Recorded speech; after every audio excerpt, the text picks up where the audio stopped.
Eu nasci em Caratinga, interior de Minas Gerais, e era uma cidade pequena, mas assim, bem estruturada, e eu tive uma infância muito boa. Nós somos em 6 irmãos e tivemos uma educação assim rígida, mas muita liberdade, né? Na infância, brincávamos muito na rua. E estudei lá no curso, na época primário, depois ginasial, depois fiz o curso normal, me formei no curso normal, no Colégio Nossa Senhora das Graças, e trabalhei lá ainda 2 ou 3 anos, depois me casei e vim para Vitória. Eu dava aula para o curso primário na época, né?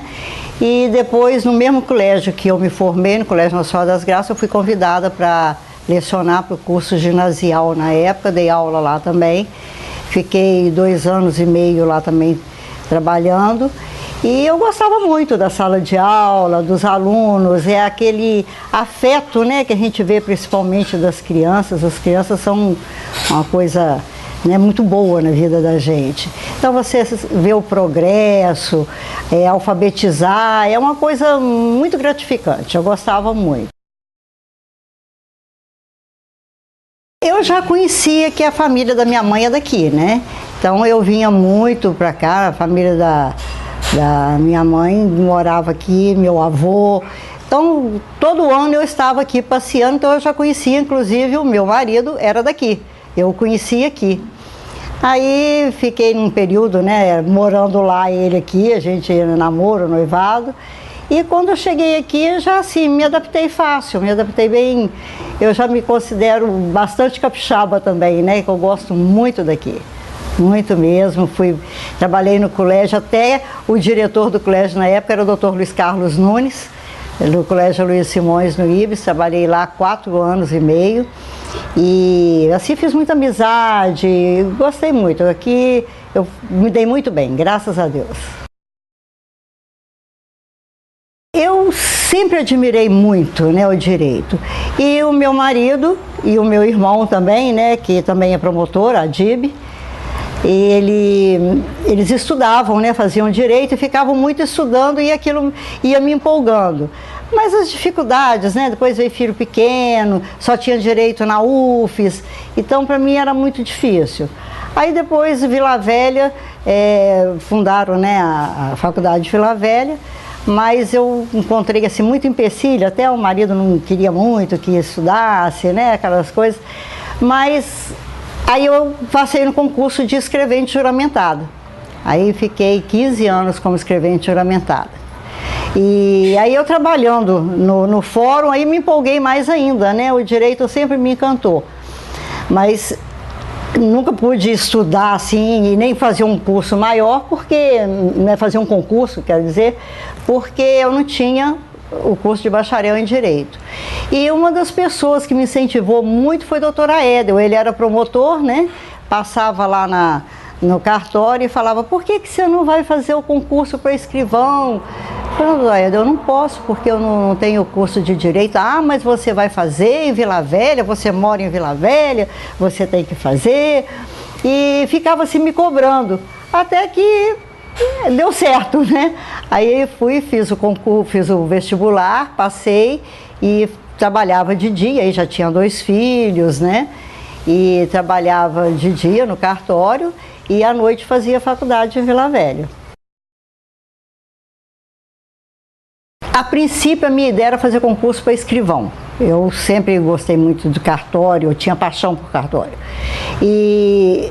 Mas aí eu fiz o concurso, cheguei a fazer o concurso para escrivão, fui classificada, mas aí surgiu o concurso no Ministério Público e eu comecei a pensar: gente, por que eu não faço, né? É uma coisa tão que eu gosto tanto, eu admiro muito, queria muito, né, seguir. Aí fiz o concurso para promotor. No meu concurso de 88 só passaram 6, eu fui a única mulher. E minha classificação, passei em 4º lugar, né? Passei em quarto lugar e aí minha nomeação saiu logo, né? E eu fui para o Ministério Público e assim, aí é que eu realmente me encantei mais ainda, né? Com o direito e com o Ministério Público, é uma instituição que eu sou realmente apaixonada. Foi na época da mudança, né, da Constituição, inclusive assim, a gente fez faculdade com base na Constituição velha ainda, né? Aí, quando eu entrei no Ministério Público, foi na época da reforma constitucional, então a gente ainda tinha que trabalhar isso aí, né? Fazer uma reciclagem nesse sentido. E o Ministério Público ganhou muita força com essa Constituição de 88, né? Passou a ser uma instituição com direitos, com deveres, aliás, com poderes ampliados, né? Então, foi muito bom para a gente, para o Ministério Público, né? Então, realmente foi um marco.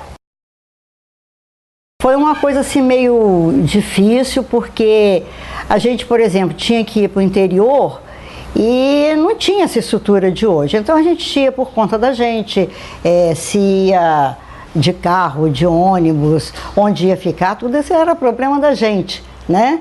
Então, saía a designação e tinha que ir. E a dificuldade, estrada não era a mesma coisa que hoje, né?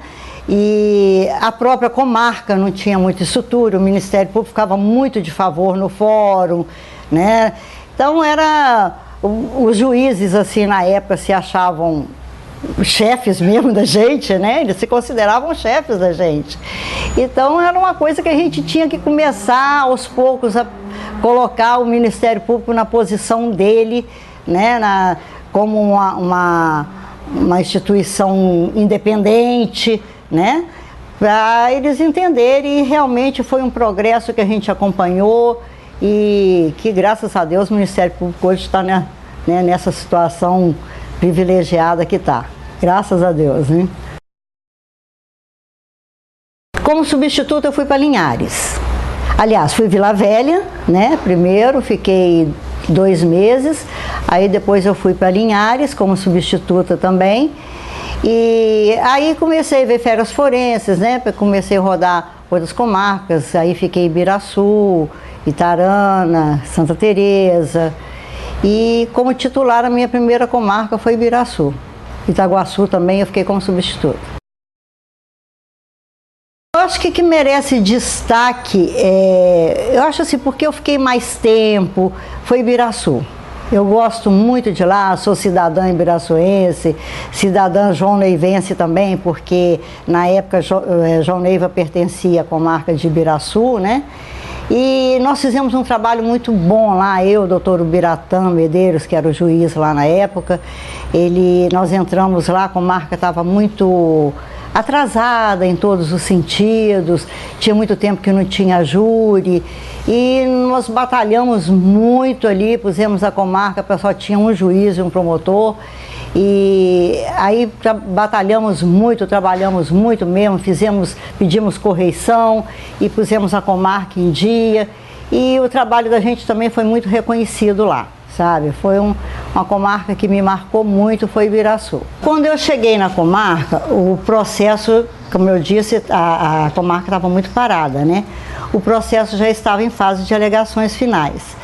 E a gente, querendo ou não, a gente acaba se envolvendo nas causas, né? Eu acho que a gente vai absorvendo aquelas coisas. Então, quando eu li o processo, que eu sempre li o processo desde o inquérito, né? Denúncia, inquérito e tal, e aí eu comecei a ver aquele caso que começou a me intrigar, né?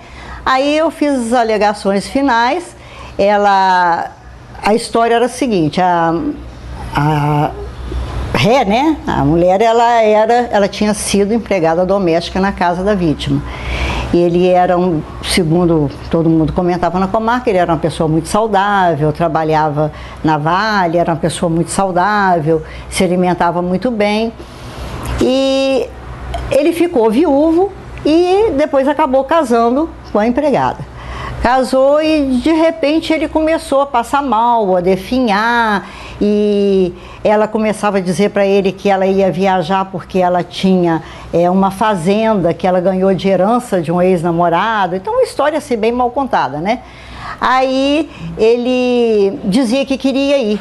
Então, quando ele queria ir, ele sempre passava mal, desmaiava no ponto de ônibus e evacuava sangue. Aí, resultado, foi descoberto que ela dava no suco, né, um veneno para ele. E no júri nós descobrimos depois, aliás, antes do júri, né, na perícia, que um dos venenos era Roundup. Aí ela colocava em gotas assim e ele foi definhando, e na comarca todo mundo, gente, mas o que aconteceu, né, que ele é uma pessoa saudável, definhando desse jeito, e a mulher dele morreu, né, do mesmo jeito. Aí, resultado, ele morreu, e no enterro, na época do enterro, o filho do primeiro casamento não aceitou que ele fosse enterrado e pediu uma necrópsia. Aí foi feito e descobriram que ele tinha morrido por envenenamento, estava todo cortado por dentro, né? E ela acabou confessando, foi a júri. Aí o júri foi uma coisa muito engraçada. O advogado no júri perguntou a ela, e que eu falei, né, que ela mostrei o frasco do veneno, que estava num vidro de água oxigenada, e que eles não podiam, que ela, né, matou ele com aquilo. Aí ele perguntou a ela, ela falou assim, não, a promotora está blefando. Aquilo ali é veneno de matar rato. Aí ele inocentemente, eu não sei porquê, ele na hora do júri, na hora que ele foi falar, ele falou, olha, a promotora está blefando. Isso aqui não é veneno, se for veneno eu vou morrer. E ele molhava o dedo e botava na língua, molhava o dedo e botava na língua. Ele não conseguiu acabar de fazer o júri direito. Ele começou a passar mal, começou a suar. Aí eu aproveitei a brecha, perguntaram, o que aconteceu com o advogado? Aí eu falei, foi o veneno que ele botou na boca, né? O mesmo veneno que matou a vítima.